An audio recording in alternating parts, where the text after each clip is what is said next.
Assalamualaikum warahmatullahi wabarakatuh. Om Swastiastu, Namo Buddhaya, Salam Kebajikan, Shalom, Rahayu, Rahayu, Rahayu. Jumpa lagi dengan saya di channel Mas Kumambang. Kali ini saya akan berbagi cerita, berbagi kisah yang dulu pernah saya dapatkan dari mbah-mbah saya, dari kerabat-kerabat, dari kakek, dari paman, dan lain sebagainya. Karena saya itu orangnya suka ngumpul-ngumpul sama orang tua, jadinya sering mendapatkan nasihat, mendapatkan wejangan itu dulu dari kecil itu saya sudah ngumpul-ngumpul sama orang tua, hobi banget dengan cerita-cerita mereka, karena cerita-cerita mereka ini menurut saya menarik, karena mereka bercerita tentang ilmu-ilmu kesaktian, tentang pusaka-pusaka. Dan kali ini saya tidak akan membahas tentang Satrio Piningit atau yang lainnya ya, ini sekedar berbagi pengalaman, berbagi cerita di masa kecil saya yang saat ini sudah tidak ada yang menceritakan, tidak ada yang mendengar anak-anak sekarang itu tentang cerita-cerita atau kisah-kisah orang-orang terdahulu, bagaimana mereka walaupun tidak secanggih saat ini, namun orang dulu itu mampu berkomunikasi dengan leluhurnya atau dengan bisa berkomunikasi dengan orang lain tanpa harus menggunakan alat komunikasi, jadi menggunakan kontak batin kalau zaman dulu ya. Ini cerita-cerita zaman dulu ya, dari mbah-mbah saya. Kalau saya tidak punya kemampuan seperti itu, saya yang saat ini sudah berumur 40 lebih, 46, umur saya sudah 46, itu juga nggak memiliki ilmu-ilmu tersebut. Ini cuma cerita, jadi bukan berarti saya punya, tidak. Menceritakan tentang cerita-cerita, saya menyampaikan cerita ini dari kakek saya, dari buyut saya, dari mbah-mbah saya, itu saya ceritakan lagi kepada teman-teman atau rekan-rekan yang ada umurnya masih di bawah umur saya, yang mungkin tidak pernah mendapatkan cerita-cerita seperti yang pernah saya dapatkan dulu ya, tentang keris, tentang ilmu kesaktian ya. Seperti yang saya ceritakan tadi, orang dulu itu berkomunikasi itu tidak menggunakan alat komunikasi, radio ataupun HP. Kalau zaman dulu kan belum ada, orang-orang kuno lah itu zaman dulu. Mereka ini suka bermeditasi, suka bertapa, juga suka tirakat. Jadi mereka bisa berkomunikasi dengan seseorang yang sangat jauh sekalipun, bisa berkomunikasi, bisa memanggil orang yang jauh itu pulang. Padahal zaman dulu belum ada alat komunikasi seperti HP ataupun radio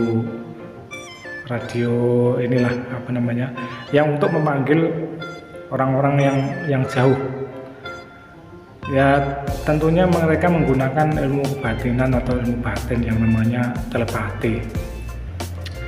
Jadi tanpa harus menggunakan alat komunikasi, tetapi mereka sudah bisa berkomunikasi dengan jarak jauh dengan yang namanya ilmu telepati.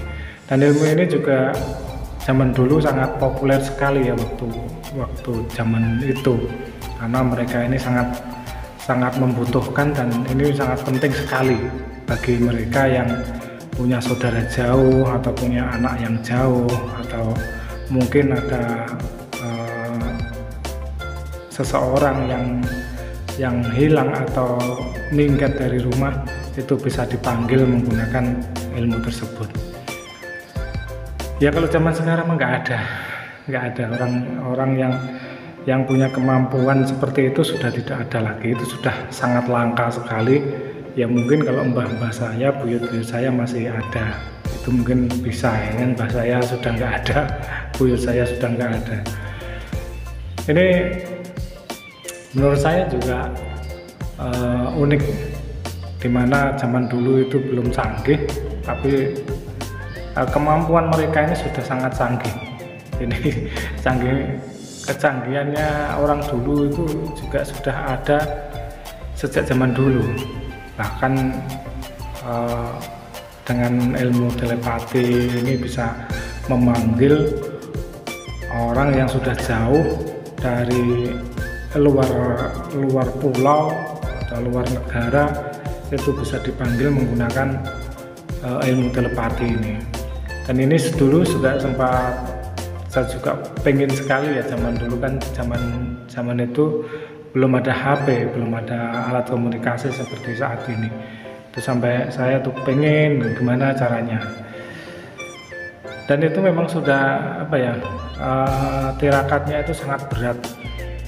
Jadi ya kalau seumuran saya itu sudah nggak ada yang mampu, nggak ada yang mampu. Jadi apalagi anak-anak zaman sekarang, udah nggak ada orang-orang zaman sekarang itu istilahnya berpuasa atau tirakat, itu sudah nggak ada di zaman sekarang itu. Yang untuk puasa bulan Ramadan aja kadang masih ini ya, masih banyak yang bolong atau apa yang namanya gagal, nggak puasa lah istilahnya begitu. Itu untuk zaman sekarang aja. Orang sekarang itu makan pagi belum makan aja udah perutnya udah mulai udah perih. Apalagi kalau zaman dulu itu orang-orang tua kita itu nggak makan sampai 3 hari, 7 hari 7 malam, 40 hari 40 malam. Itu ada lagi yang zaman-zaman dulu, zaman-zaman kerajaan, zaman-zaman resi-resi itu malah ada yang sewindu 8 tahun. Di 8 tahun itu bertapa puasa, nggak makan, nggak minum, tidur di situ. Seperti itu pemuda kahfi. Pemuda kahfi itu sampai berapa tahun? Sudah itu lama sekali. Ya kalau memang Allah sudah menghendaki ya bisa saja. Bagaimana orang itu punya tekad, punya kemauan yang sangat tinggi dan punya niat yang bulat. Jadi insya Allah apapun bisa dicapai oleh seseorang itu. Jadi nggak ada yang mustahil di dunia ini, karena memang semuanya itu sudah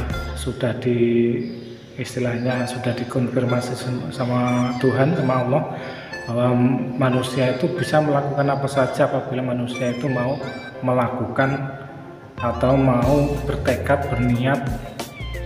Jadi apapun bisa ya, seperti zaman-zaman perjuangan lah, cerita zaman-zaman perjuangan. Kalau mendengar cerita orang-orang tua dulu, saya juga nggak pernah ngalami zaman perang, zaman melawan Belanda. Itu kalau dipikir kan nggak masuk akal. Belanda itu perang itu menggunakan alat yang canggih, senjata istilahnya senapan yang bisa menembak dengan jarak jauh. Sedangkan bangsa kita, bangsa orang Jawa, bukan hanya bangsa Jawa saja, Indonesia khususnya, ya juga termasuk Jawa, Bali dan dimana saja lah, itu perang itu hanya menggunakan keris yang sangat jauh sekali. Apabila ya kan nggak masuk akal kalau keris senjata api melawan keris, kan dia tetap menang senjata api yang bisa ditembakkan dengan jarak jauh. Kalau keris kan kalau nggak deket kan nggak bisa nusuk atau melukai. Bukan hanya itu saja, dengan bambu runcing, kalau dipikirkan juga nggak masuk akal. Tapi dengan atas izin Allah, izin Tuhan, bahwa manusia itu bisa melakukan apa saja dengan tekad yang tulus, yang istilahnya dengan semangat, ya alhamdulillah bisa mengalahkan. Dengan hanya bambu runcing dan keris saja bisa mengalahkan senjata api yang bisa menembakkan dengan jarak jauh. Ini kan juga satu-satu keajaiban ya, termasuk seperti orang-orang dulu yang punya ilmu-ilmu kesaktian. Ini tentang ini ya, tentang kita membahas tentang cerita tentang orang-orang yang punya ilmu jarak jauh, ilmu apa namanya, bisa berkomunikasi dengan jarak jauh, yang disebutnya kalau zaman dulu itu ilmu telepati, yang bisa menghubungi seseorang, bisa berhubungan, bisa berkomunikasi dengan seseorang dari jarak jauh.